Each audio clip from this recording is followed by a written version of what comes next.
Llegó el momento de unirnos. Se abre paso a la imaginación. Vibramos juntos al mismo ritmo.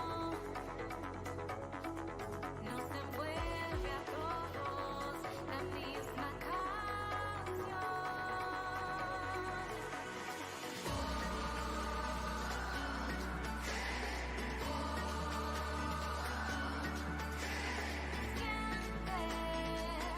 Siente el futuro.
Nine, 8, 7, 6, 5, 4, 3, 2, 1.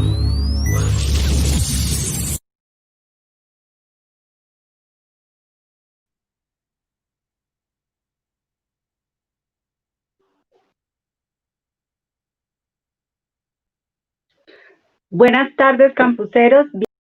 Este espacio de Living Better.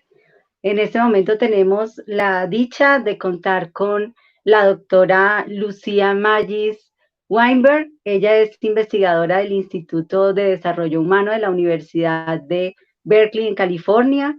Se especializa ella entiende cómo los adolescentes en América Latina usan la tecnología y las redes sociales. Bienvenida, Lucía. Muchísimas gracias. No, es un placer para nosotros tenerte en esta conferencia. Ella es médica de la Universidad Nacional Autónoma de México y doctora en neurodesarrollo de la University College London. En este momento es la editora en jefe de Neuroméxico, que es un sitio líder en investigación, divulgación y difusión de neurociencias para hispanohablantes. Bienvenida a esta conferencia.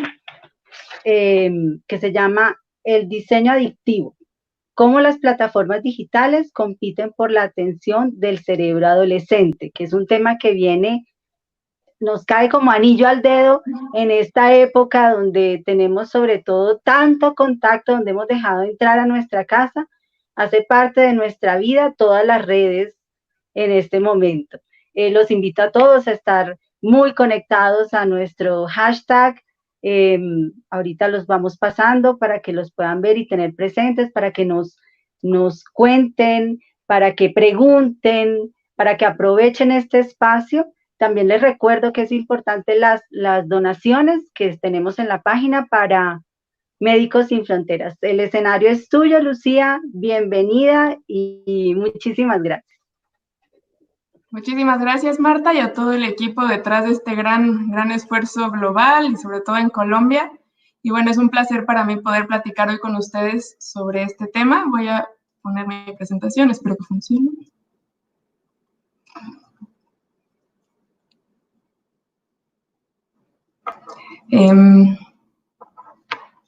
Perfecto, pues hoy voy a hablar sobre exactamente, como decía Marta, cómo las plataformas digitales compiten por la atención del cerebro adolescente. Esto es, por supuesto, algo que atañe no solo a los adolescentes, también a los adultos, pero hay ciertas particularidades durante la adolescencia que nos hacen particularmente vulnerables a esta tecnología y por eso nos enfocamos en este grupo de edad. Antes de empezar, yo misma titulé mi plática El diseño adictivo, pero sí quiero hacer unas ciertas precisiones. Creo que hoy en día usamos la palabra adictivo con muchísima frecuencia para describir cosas que nos gustan mucho, que son difíciles de controlar o que son una tentación. Y yo digo, soy adicta al chocolate, soy adicta a los videojuegos, pero sí es un término que tenemos que usar con mucho cuidado. La adicción es una enfermedad mental seria en la cual hay un abuso de actividades o de sustancias que son recompensantes y que se traduce en una verdadera afectación de la vida de una persona. La gente que realmente tiene una adicción es incapaz de dejar la fuente de la adicción y tiene problemas serios en su vida. Y si bien sí existe una adicción al Internet y a los videojuegos que se puede diagnosticar, este trastorno es poco frecuente. Se estima que entre el 2 y el 10% de la población podría llegar a tenerlo. Entonces, no estoy hablando de la experiencia que la mayoría de ustedes tendrán. Si ustedes sienten que caen más en este campo de verdaderamente tener una adicción al Internet, a los videojuegos, a su celular, es muy importante pedir ayuda profesional. No voy a hablar más de la adicción, pero señales que pueden indicarles que hay alguna posible adicción es tener un sueño muy afectado, problemas de peso, dejar de comer o comer muchísimo, mala higiene, problemas académicos severos, tener prácticas secretas, tener que esconderme con mi dispositivo para usarlo, depresión, ansiedad, este tipo de cosas. No voy a hablar hoy de ellas, pero si ustedes o alguien que conocen manifiesta alguno de estos síntomas o signos, sí es muy, muy importante pedir atención profesional. Bueno, dejando esto de lado, quiero brevemente presentar el tema que yo trabajo como investigadora, que es la ciudadanía digital. Probablemente ustedes como campuseros, campuseras ya lo han escuchado antes, y es realmente este conjunto de normas y habilidades que nos permiten participar en el mundo digital de forma positiva. Son habilidades nuevas que hemos tenido que desarrollar en estos últimos 20, 30 años. Los campuseros y campuseras ustedes ya tendrán estas habilidades muy, muy desarrolladas. Y las que yo trabajo en mi investigación son poder encontrar el equilibrio en nuestra vida digital, y hoy voy a hablar mucho de este equilibrio, poder definir yo quién soy y tener control de mi huella digital, preocuparme por mi privacidad y la privacidad de todos, ser amable y valiente en mi vida dentro y fuera de línea, evitar el drama digital, evitar el ciberbullying y las expresiones de odio, conocer el poder que tienen mis palabras y mis acciones cuando estoy en línea y cómo mis relaciones en línea pueden ser afectadas por cosas que yo haga. Y algo muy importante, ser un pensador crítico y ser un creador, participar activamente en el mundo digital. Y bueno, así es como definimos nosotros la ciudadanía digital, y como les digo, hoy me voy a enfocar en el tema del equilibrio.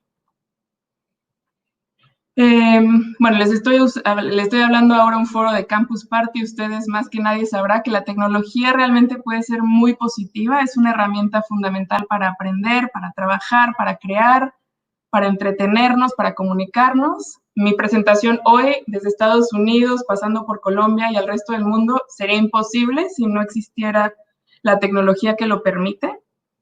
Y esto para decir que yo creo que la tecnología puede ser muy positiva.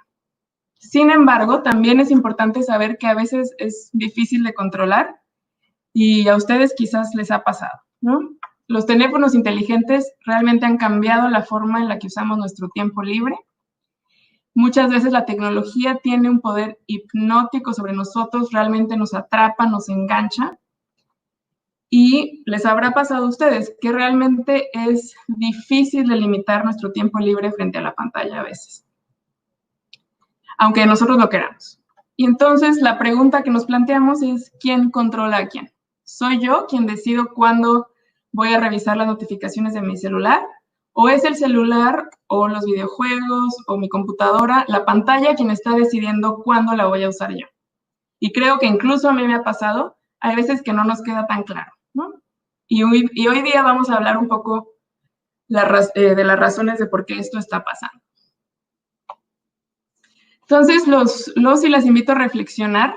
Estas son preguntas que yo hago con los adolescentes con los que trabajo en Perú, en México. Y este es parte de un cuestionario, entonces les hago 5 preguntas para ustedes. Pueden pensarlos para sí mismos, del 1 al 5, 1 siendo no muy frecuente y 5 siendo muy frecuente. ¿Con qué frecuencia se meten al celular para hacer algo y acaban haciendo otra cosa sin darse cuenta? Yo creo que eso es algo muy frecuente que nos pasa a todos. Me meto para checar mi mail y de repente ya estoy viendo mis redes sociales, estoy viendo otra cosa. ¿Con qué frecuencia miras tu celular en automático sin motivo? Que a veces nos lo sacamos del bolsillo y lo tengo en la mano y ni siquiera me di cuenta por qué. ¿Con qué frecuencia te das cuenta que miraste tu celular después de hacerlo? ¿No? A veces que uno ni siquiera se da cuenta cuando lo sacó del bolsillo, ya está viendo el celular y dices, ¿por qué estoy aquí? ¿Con qué frecuencia miras tu celular por más tiempo del que quisieras? Yo sé que ustedes ahora ya tendrán acceso a sus índices en el celular, a todas estas aplicaciones que nos están midiendo nuestro tiempo. ¿Realmente ese es el tiempo que quieren pasar ustedes frente a su dispositivo? ¿Y con qué frecuencia pierdes la noción del tiempo cuando usas tu celular? ¿No? Entonces, esas son preguntas que nosotros hacemos en nuestra investigación, que se las dejo a ustedes como una reflexión y que nos permite entrar a hablar de este tema de la economía de la atención. Probablemente sea un concepto que hayan escuchado y si no, bueno, los invito y las invito a que me acompañen. Voy a hablar hoy de ciertos aspectos de las compañías de Big Tech.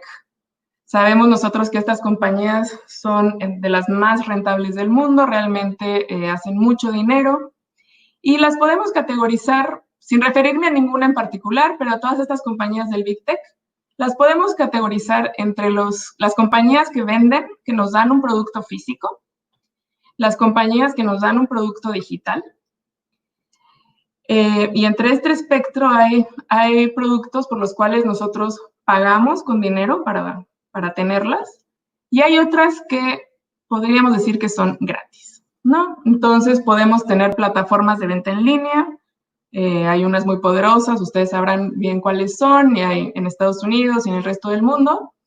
En estas plataformas, pues por usarlas en sí no pagamos por el producto. Hay otras compañías donde compramos, ya sea una computadora, un celular, un reloj, ¿no? Ahí pagamos con dinero por un producto físico que tenemos. Y hay compañías que se dedican a vender hardware o celulares. Y tenemos compañías que nos venden software. Uno paga una suscripción al software o a otro tipo de apps que muestran videos o que nos dan algún otro tipo de servicio y estamos pagando con dinero. Pero también sabrán muy bien que hay muchas compañías que nos dan un producto digital, los grandes buscadores de internet, las redes sociales, por las cuales normalmente yo no pago en dinero para acceder a ellas. Pero la pregunta es si realmente son gratis. Y no me refiero en este momento a los proveedores del internet, porque cuando presento esto la gente me dice, bueno, pero yo pago por mi plan de datos o por mi plan de internet. No me refiero a esto, me refiero al uso de redes sociales y buscadores y plataformas de video que son gratuitas. Entonces nos queda muy claro cómo una compañía que nos vende productos hace dinero, ¿no? Esto pasaba antes de la gran transformación digital y es muy claro cómo yo estoy usando dinero para comprar este tipo de cosas. Pero ¿qué pasa con todas estas compañías de Big Tech que son tan rentables, pero que no nos están cobrando en dinero? ¿Cómo hacen estas compañías? ¿De dónde obtienen el dinero que producen, ¿no? Bueno, una que nos queda un poco más claro Y nuevamente aquí no me quiero enfocar en ninguna de estas plataformas. Todas las plataformas ustedes las usan, las conocen y no es enfocarme en ninguna de ellas. Pero pues así hacer conciencia de las plataformas que tanto usamos, qué tipo de publicidad pueden tener, ¿no? Sabemos, aquí muestro 2 plataformas de redes sociales, que cuando yo entro a mi red social, tengo anuncios laterales que están personalizados a las cosas que a mí me gustan. Si yo busqué un par de tenis de tal marca, me van a seguir saliendo aquí a la derecha, me van a decir tus amigos también los están comprando, a tu amiga tal le gustó esto. Sabemos que en las plataformas de video yo nuevamente tengo anuncios laterales, tengo anuncios en el video mismo. También sabemos que ahora pues hay influencers, hay youtubers muy famosos que hacen posicionamiento de producto, entonces no es que sea un anuncio como tal, pero ellos consumen algo y nos dicen, ay, mira, me encanta este producto o el otro. Y este posicionamiento de producto también pasa mucho en redes sociales. Y a veces, esta es una cosa que nos preocupa, el tipo de publicidad no está regulada, como estaba regulada en los canales más tradicionales, como pueden ser revistas, como pueden ser periódicos. En las redes sociales no hay una regulación que diga no le puedes anunciar alcohol a menores de edad, no puedes anunciar cigarrillo electrónico a menores de edad. Entonces, sí entramos a un terreno en donde no se puede regular la publicidad que los adolescentes, que son muy susceptibles y muy vulnerables, están consumiendo. Bueno, entonces, una forma en que Big Tech hace dinero es con publicidad. Y la otra es con la recopilación y venta de datos personales. Y esta quiero hablar un poco más porque no nos queda siempre súper claro cómo opera esto, ¿no? Y hay que generar mucha conciencia. Aclaro que esta recopilación de datos no es un hackeo, no es... es una recopilación a la cual nosotros consentimos al firmar los términos y condiciones. Uno sabe cuando uno crea una red social, cuando uno está usando los buscadores, sabe que están recopilando nuestra información y, por ejemplo, están recopilando casi siempre más o menos en qué grupo de edad estamos, cuál es nuestro género, cuáles son nuestros intereses y cuál es nuestra localización. Y las compañías recopilan estos datos porque nos permiten entonces vendérselos a una compañía que nos quiere anunciar un producto para que ese producto le llegue realmente al usuario que es más probable que lo compre. Entonces, bueno, sé que esto está en inglés, pero por ejemplo, digamos que alguien que quiere anunciar bicicletas y esa persona que quiere vender, esa compañía que quiere vender bicicletas, aquí como ven dice, le quiero llegar a gente que tenga entre 18 y 35 años, que sea mujer, que viva a 20 millas de mi tienda, que le interese el ciclismo y que use dispositivos móviles. Y entonces, las compañías que ya han recopilado esa información sobre mí, o sobre Elena en este caso, van a saber que Elena, como ven ahí en el dibujo, tiene 30 años, es mujer, vive en tal ciudad, le interesa las bicicletas, las películas y cocinar, y que cumple con el perfil que está buscando la compañía que vende bicicletas. Entonces, esto es algo que a las compañías de Big Tech es una fuente muy importante de ingresos para ellos. Les digo, esto es algo para lo cual ustedes consintieron, que se registra por medio de cookies y por medio de muchas otras cosas. Y que, bueno, entonces esto está pasando. Y como resultado, ha surgido lo que conocemos entonces la economía de la atención. Los contenidos que recibimos son muy personalizados para engancharnos aún más, quieren que estemos ahí todo el tiempo. Cuanto más sabe una app sobre nosotros, pueden mejor captar nuestra atención y más dinero hace. Eso quiere decir que todas estas plataformas están compitiendo para que nosotros pasemos más tiempo en ellas. Al pasar más tiempo en una plataforma, voy a tener más exposición a sus anuncios, van a extraer más de mi información personal que yo consentí, no estamos hablando de un hackeo, y eso quiere decir que pueden monetizar los datos que se obtengan de mí. Y por eso hablamos ahora de la economía de la atención. Los negocios compiten entre sí para captar nuestra atención e información, además de nuestro dinero. Y esto ha sido realmente un cambio muy fuerte en cómo las diversas compañías hacían dinero. Antes, las compañías solo hacían dinero si nos estaban vendiendo un producto. Ahora compiten por nuestra atención y nuestra información. Y aprovecho para hacer una breve pausa y decir si hay cualquier pregunta o comentario, favor de hacérmelo llegar a través de las redes sociales. Sé que el equipo los está recopilando. Pero como resultado de esta economía de la atención, ahora hay una presión de mercado para hacer un diseño, como les digo, esta palabra que no me gusta, pero es la palabra diseño adictivo, o este diseño hipnótico, diseño que genera que nos enganchemos. Las plataformas están diseñadas para ser muy atractivas y engancharnos. Saben ustedes que ahora existe hasta la profesión del diseñador UX o el diseñador de la experiencia de usuario. Se contrata a psicólogos, psicólogas, neurocientíficos, neurocientíficas, ingenieros, ingenieras, que puedan minar los datos y que puedan realmente estar probando distintas cosas para ver qué hace que uno esté más tiempo ahí. Algunos ejemplos de lo que me refiero con diseño adictivo es cuando estamos viendo un video y la misma plataforma nos dice el siguiente capítulo reiniciará en 15 segundos, ¿no? Entonces yo sin darle play, pues va a empezar el siguiente capítulo, o en las plataformas de video que yo entro y se empiezan a mostrar los videos para tentarnos, las notificaciones que están súper, ultra refinadas, y ahorita vamos a ver por qué, para captar nuestra atención e interesarnos y darnos como un rush. El scrolling infinito, que ahora es tan popular en varias plataformas, que uno ya terminó de ver, pero sigue y sigue y sigue, y entonces pues nos genera este interés de seguir en la plataforma. Hay una pregunta, ¿por qué a veces me sale publicidad de un producto o tema del que estuve hablando sin haberlo buscado? Entre parte de los términos y condiciones que hemos buscado, hay ciertas aplicaciones de redes sociales y de comunicación, o el mismo celular, que sí nos está escuchando. Nosotros le dimos autorización al dispositivo para acceder a nuestra voz, y entonces probablemente hablaste con alguien y dijiste, ay, me quiero ir de viaje a Colombia, y entonces te empiezan a salir anuncios de Colombia, y esto es porque nosotros consentimos a que el dispositivo tenga acceso a esta información. Sí. O porque lo buscaste, y luego puede ser, ahora recuerden que todos nuestros dispositivos están conectados, entonces quizás no lo buscaste en tu computadora, pero lo buscaste en tu celular, y entonces como están conectados porque estás siempre en tu cuenta de correo, pues está vinculado y te aparece. Y bueno, también están estos auxiliares electrónicos que ahora son tan populares en la casa. Recuerden que esos auxiliares siempre están registrando nuestra voz y lo que queremos.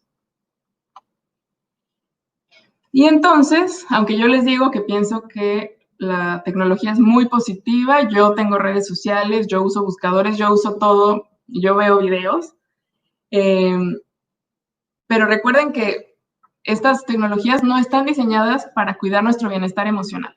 No, ese no es su propósito es hacer dinero, su propósito es tener nuestra atención y nuestros ojos sobre ellas. Y entonces recuérdenlo bien, que este diseño de que sea un scrolling infinito no es porque se haya demostrado que eso hace sentir muy bien a una persona. Se ha demostrado que eso hace que te dé más interés y sigas ahí metido. Bueno, como les digo, los adultos, las adultas también somos sujetos de la economía de la atención, pero hay ciertas particularidades del cerebro adolescente que nos hacen mucho más vulnerables. Y este es el tema que yo investigo y del cual vamos a hablar ahorita un poco más de detalle. Bueno, ¿recuerdan esas 5 preguntas que les hice sobre la frecuencia de este uso no consciente? Bueno, estas se las hice a ustedes y también la hicimos en Perú, con adolescentes en Perú. Y les muestro aquí en esta gráfica cómo tenemos, por ejemplo, aquí alumnos de 6º grado de primaria hasta un 10º grado de secundaria, entonces entre 11 y los 17 años. Y pueden ver aquí el promedio, creo que está muy chiquito y no se alcanza a ver bien, pero pueden ver claramente como este punto rojo de en medio, que es un promedio de las preguntas que les hice cuando empezamos. Pueden ver cómo ese promedio va aumentando drásticamente con la edad. Entonces, realmente un adolescente de 17 años, ay, perdón, está súper chiquito, Pero un adolescente de 7 años tiene un puntaje mucho más elevado de este uso no consciente de dispositivos. Bueno, entonces quiere decir que sí hay ciertas cosas que cambian en la adolescencia que nos hacen particularmente vulnerables, y vamos a hablar un poco más del cerebro. Durante la adolescencia, si hay adolescentes que nos estén escuchando, deben saber que, bueno, sabrán muy bien que te estás desarrollando, que están madurando, el cuerpo cambia muchísimo durante la adolescencia, pero también el cerebro y todos los procesos psicológicos cambian mucho. Hay muchos cambios, ahorita lo vamos a ver, en este punto rojo del cerebro, el área prefrontal del cerebro, y realmente durante la adolescencia, tu cerebro y tu psicología es muy sensible a tu ambiente social, a los incentivos y a las cosas recompensantes, y a querer experimentar sensaciones y situaciones novedosas. Esto es algo que es muy bueno. Piensen que como adolescente, una de nuestras tareas principales es saber quién soy yo, cuál es mi lugar en cuál es mi papel en esta vida, qué quiero estudiar, de qué quiero trabajar, quiénes son mis amigos.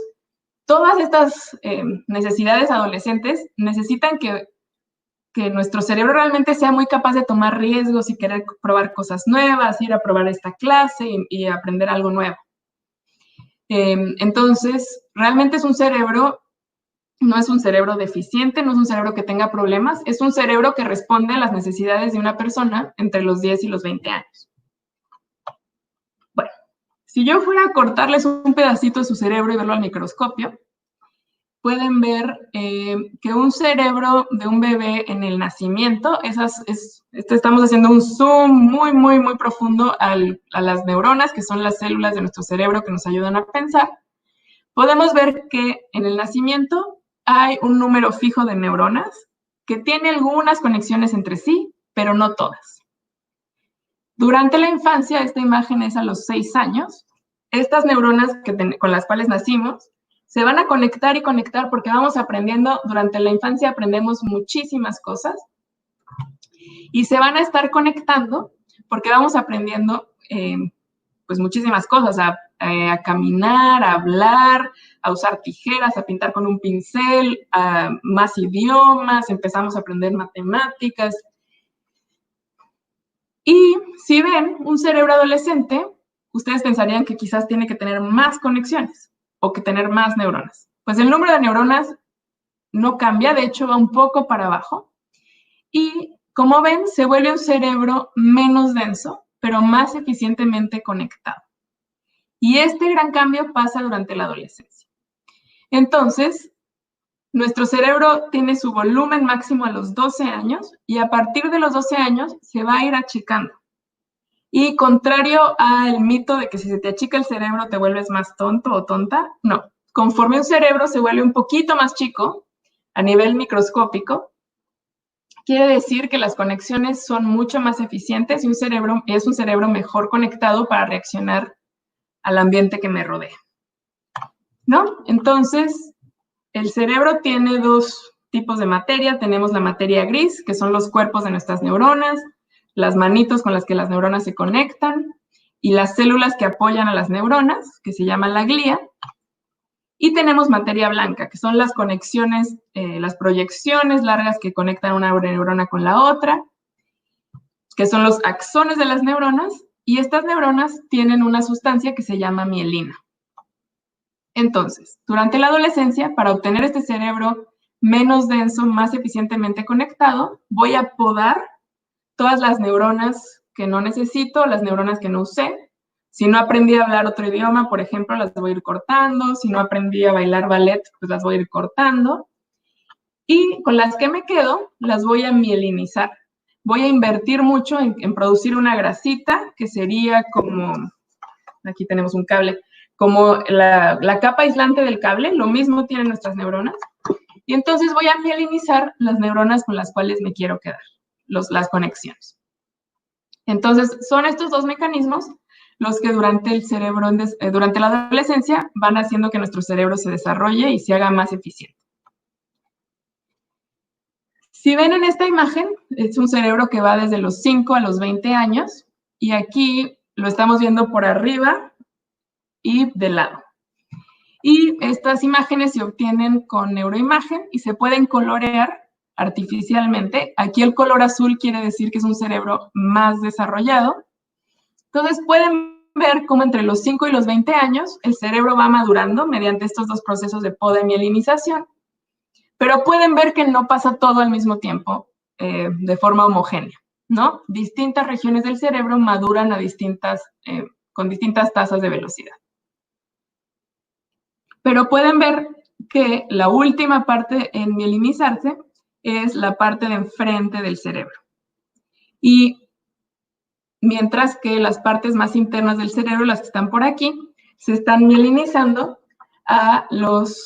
como a los 15 años. Bueno, entonces si tenemos aquí, si vamos de la pubertad hacia la adultez, podemos ver que la pubertad, estos cambios hormonales que pasan alrededor de los 11, 12 años, van a afectar el sistema límbico. El sistema límbico está, si me tiran los dedos por las orejas, un poco ahí abajo. Son las partes del cerebro que funcionan como el acelerador de un auto. Son las partes del cerebro que nos hacen buscar sensaciones nuevas, como salir con el chico que te gusta, que nos hace explorar y tomar buscar sensaciones y novedades, y hace que realmente nuestros pares, nuestros compañeros se vuelvan muchísimo más importantes. Nuevamente, este es el sistema límbico, que es como un acelerador en el auto, y este sistema límbico también es el cual responde a todas las recompensas, y eso va a ser muy importante que lo recuerden para después. Por otro lado, el acelerador del auto se ve regulado por un freno que también va madurando. Pero este freno, que es el que les decía que es la corteza prefrontal, va madurando un poco más lento.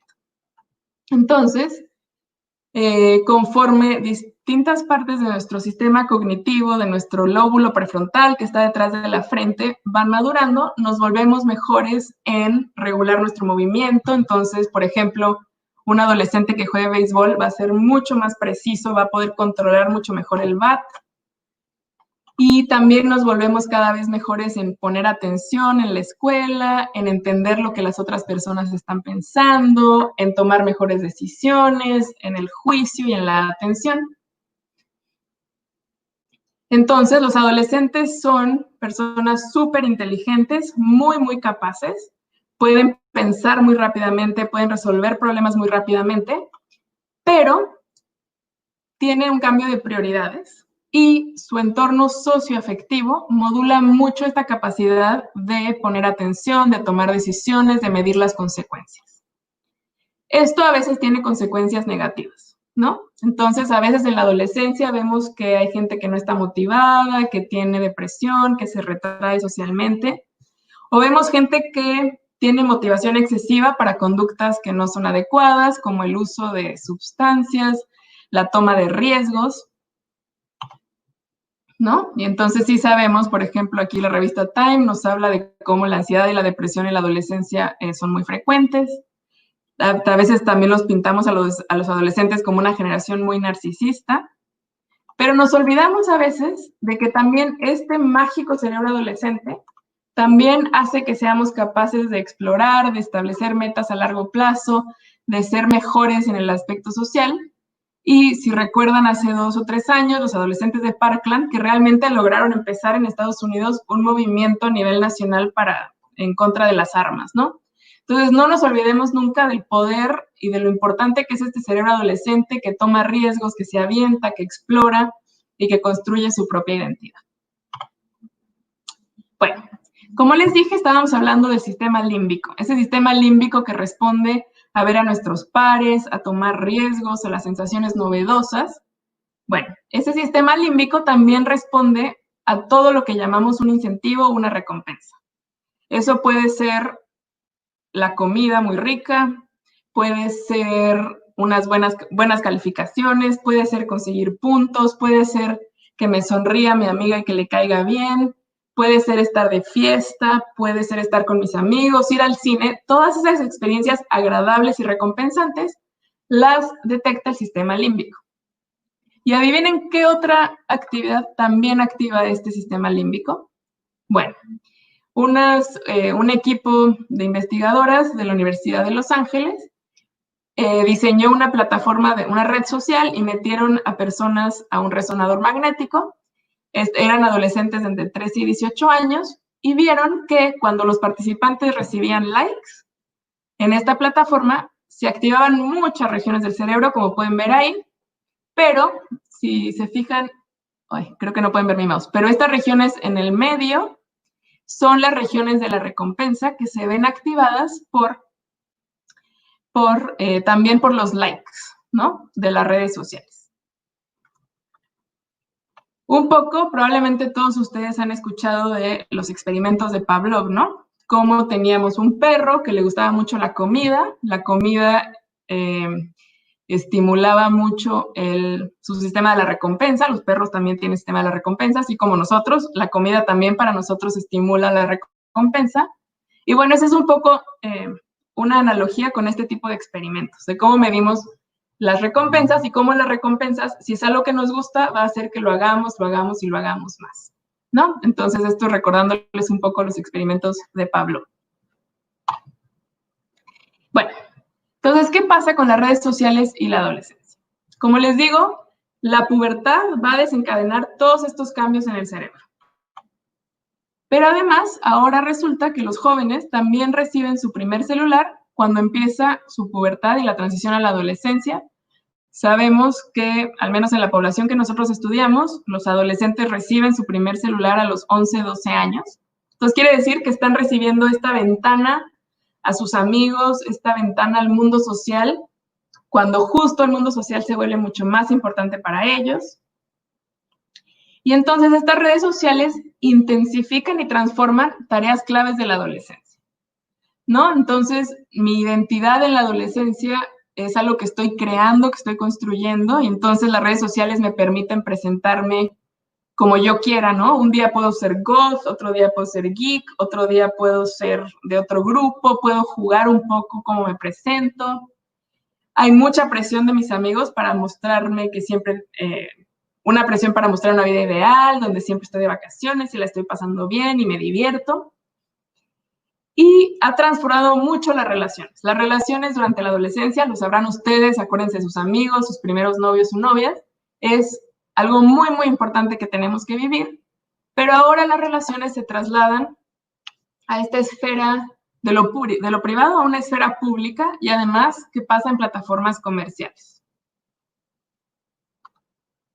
¿no? Entonces, pues durante la adolescencia, desde que hemos existido como seres humanos, cosas importantísimas de la adolescencia ha sido poder crear y mantener nuestras amistades, empezar a tener relaciones románticas, tener esta influencia y la presión de pares. Eso siempre ha pasado, que no siempre es mala. Siempre estamos buscando el estatus, quiero ser más popular, quiero ser más importante. Y sí, también durante la adolescencia victimizamos a nuestros pares. Para medir mi estatus, pues me hago más bully, le digo algo feo a alguien para ver cómo reacciona. Es parte de la exposición, de la exploración, perdón. Y esto siempre ha pasado, ¿no? Siempre, desde antes de los celulares, desde que éramos hombres y mujeres de las cavernas, siempre hemos tenido estos aspectos de la adolescencia. Pero, ¿qué pasa ahora con las redes sociales? Con las redes sociales, mis relaciones con los demás son asincrónicas, ¿no? Yo mando un mensaje y puedo recibir un mensaje de una amiga en 3 horas, puede malinterpretar lo que dije porque no estamos frente a frente y no está viendo qué es lo que yo realmente quería decir. Cualquier cosa que yo publique en redes sociales va a quedar ahí de forma permanente. Entonces, a veces en la adolescencia es una etapa de equivocarnos, pues a veces me equivoco y mi error queda ahí para siempre, o me grabaron y ya me subieron ahí a alguna plataforma de internet. Mucho de mis relaciones con los demás y de mi exploración de mi identidad pasa en la esfera pública, ¿no? Todo el mundo puede comentar, todo el mundo puede darle like o decirme algo bueno o malo. Tengo una presión para estar disponible todo el tiempo.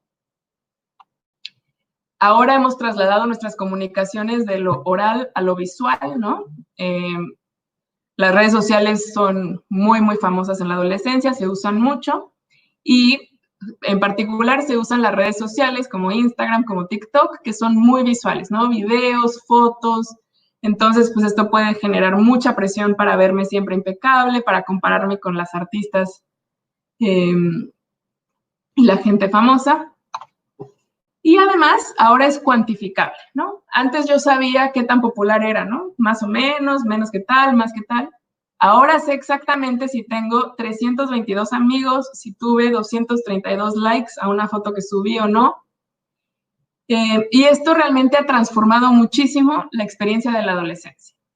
Y el Big Tech lo sabe y se aprovecha de todos estos cambios. Entonces, Big Tech sabe que los adolescentes van a tener mucha presión para estar en redes sociales, entonces se filtra publicidad por ahí, se intenta capturar mucho más tiempo a la persona.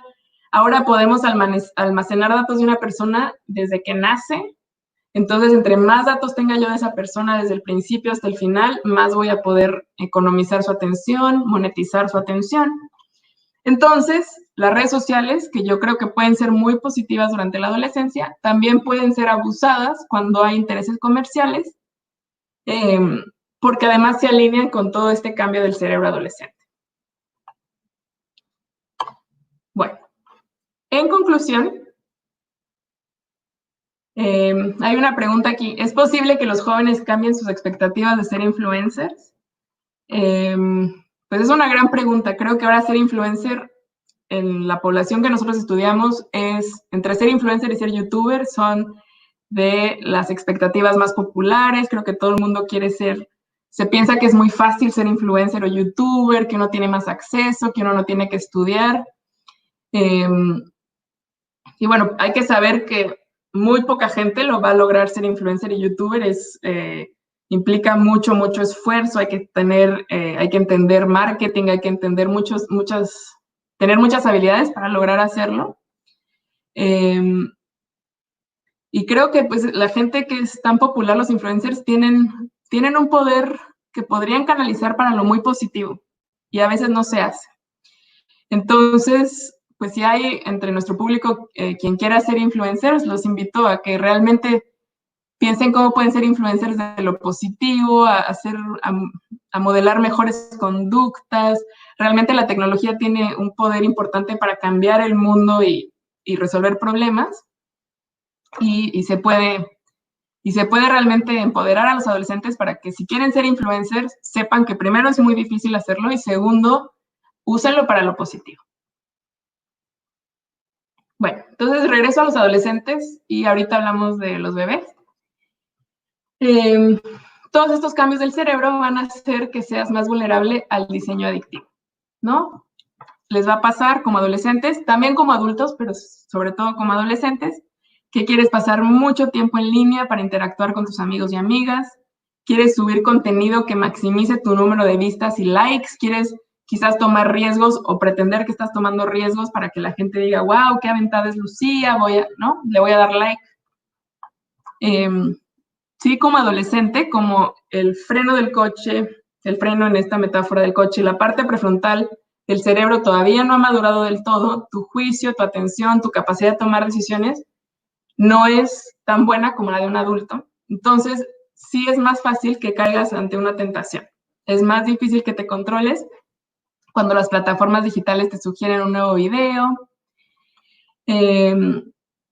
Jugar videojuegos siempre ha sido una actividad que engancha mucho, pero sobre todo ahora que es este juego masivo con otras personas en el componente social. Y lo que sí pasa mucho durante la adolescencia es que a veces este acelerador del coche se activa porque es muy recompensante, porque estoy con mis amigos y voy a tomar un riesgo y voy a seguir un reto viral de las redes sociales y lo voy a hacer. Y no pienso, cuando estoy como en el momento, no pienso tanto en las consecuencias de mis acciones. Bueno, entonces para acabar como en una parte más positiva es, ¿qué podemos hacer? ¿Cómo podemos movernos del uso accidental al uso intencional de nuestros dispositivos? Como les digo, el balance es algo muy importante que tenemos que lograr. Hay 4 cosas que como adolescentes es fundamental que cubran y también como adultos. Uno es tener suficiente actividad cada día, 60 minutos al día. dormir al menos 9 horas por la noche, tener tiempo para hacer tu trabajo escolar y tener tiempo para ti. Tiempo para pensar, para meditar, para relajarte, para imaginarte cosas, para empezar proyectos, ¿no? Piensen que los dispositivos realmente han invadido mucho este tiempo que teníamos de estar de ocio, al estar en la fila del súper, estar pensando y que se te ocurran ideas. Ahora, en vez de que se te ocurra cualquier idea, inmediatamente hay un tiempo de espera y sacas el celular, ¿no? Y dejas de pensar, dejas de fomentar la creatividad, ¿no? Entonces, mientras tú como persona tengas cubiertas estas 4 personas y por supuesto tiempo con tu familia, con tus amigos, tú vas a poder encontrar cuál es el balance que te conviene a ti y cuántas horas debes pasar o no en redes sociales o con dispositivos. Algo que sabemos, y justo para los campuseros y campuseras que nos escuchan va a ser muy importante, es que un uso activo es mucho más provechoso que un uso pasivo. A un uso activo me refiero cuando estás interactuando con amigos y amigas, cuando estás creando contenido, editando videos, subiendo tu propio canal, intentando programar, aprender a programar, conectarte con amigos del otro lado del mundo, realmente estar concentrado en lo que estás haciendo. Ese es un uso activo, cuando estás aprendiendo, cuando estás usando la tecnología para fines provechosos. Eso es un uso activo que va a contribuir a tu desarrollo. Pero un uso pasivo de pasar horas y horas frente a mi pantalla en una red social comparándome con gente famosa, eso puede ser, eso no conduce a tu desarrollo. Y entonces el mensaje no es preocuparse tanto por el tiempo que paso frente a pantallas. 1 hora de yo hablando con mi familia que vive lejos mediante videollamadas es muy productivo. 1 hora de mí haciendo scrolling infinito de una red social no es tan positivo. Entonces no es tanto si pasé 1 hora frente a pantallas, si es qué estoy haciendo frente a la pantalla. Hay una pregunta sobre el sexting. Y bueno, creo que la exploración sexual, el desarrollo romántico sexual durante la adolescencia es parte de nuestro desarrollo normal. Y pues ahora sí existen nuevas formas de explorar la sexualidad y el sexting es una de ellas. Es como todo acto sexual, es una práctica que lleva riesgo. Hay una presión para que los adolescentes lo hagan y deben saber que como todo lo que subimos al internet va a quedar ahí para siempre. El manejo de información digital es muy complicado.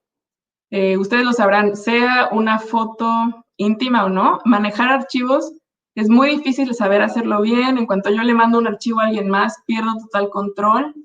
Entonces, el sexting, pues sí creo que hay una presión durante la adolescencia para hacerlo. Creo que es parte del desarrollo adolescente querer explorar la sexualidad, pero saber que el sexting sí presenta el riesgo de que es algo que se puede salir de control, que si se va a plantear sea siempre una relación de confianza, donde uno pueda confiar en la otra persona y cómo va a manejar nuestros datos. Hay formas de minimizar los riesgos y saber que conforme a la ley hay muchas situaciones en las cuales hacer sexting como menor de edad puede ser categorizado como pornografía infantil, entonces hay que tener mucho cuidado.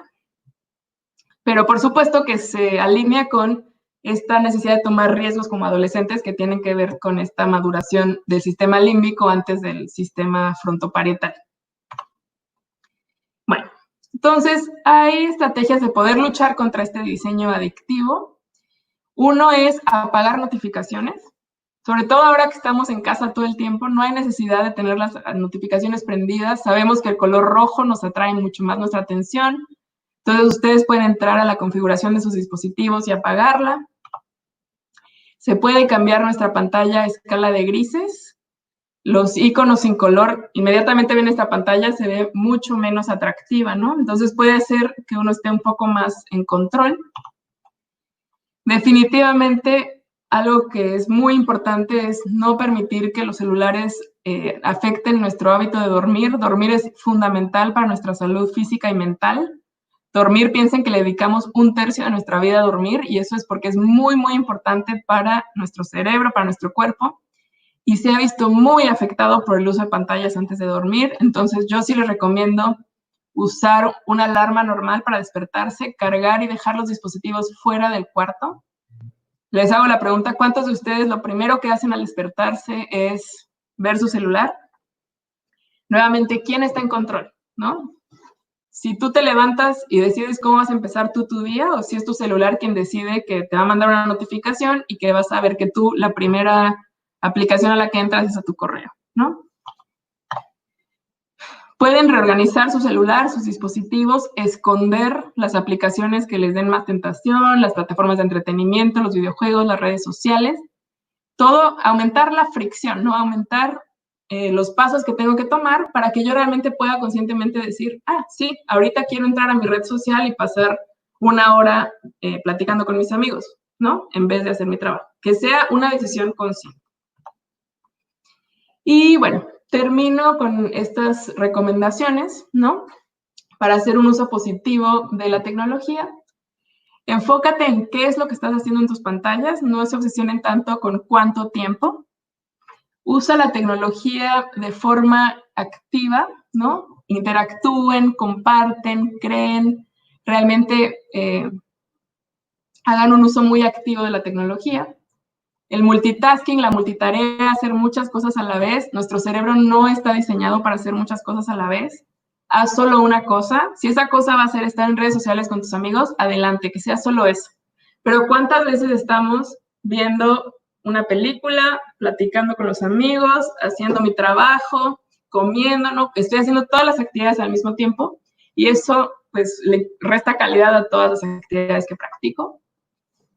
Les digo, las pantallas pueden ser muy positivas, pero que siempre se encuentre un balance con el resto de nuestras actividades, ¿no? Hay que proteger el tiempo en familia, con amigos, el tiempo de ejercicio, el tiempo de descanso y el tiempo donde no estamos haciendo nada que nos permita pensar.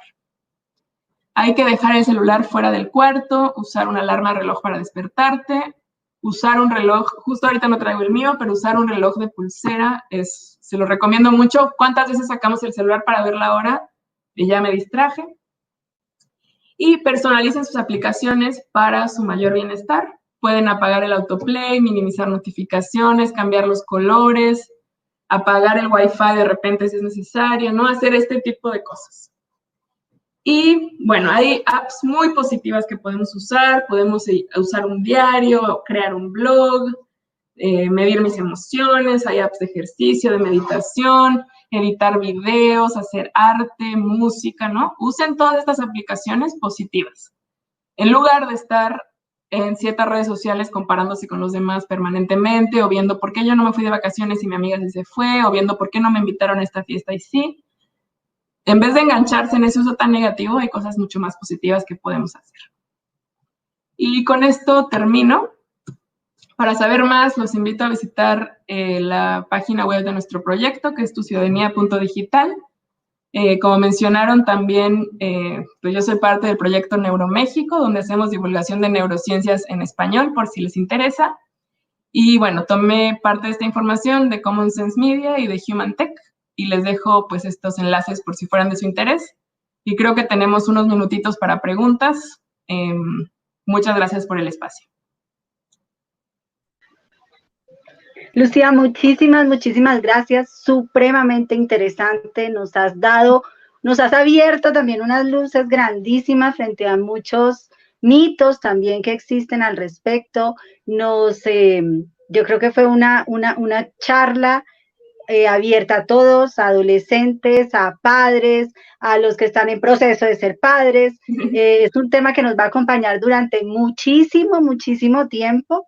Muchísimas gracias. Nuestros seguidores estuvieron muy pendientes, nos hicieron preguntas.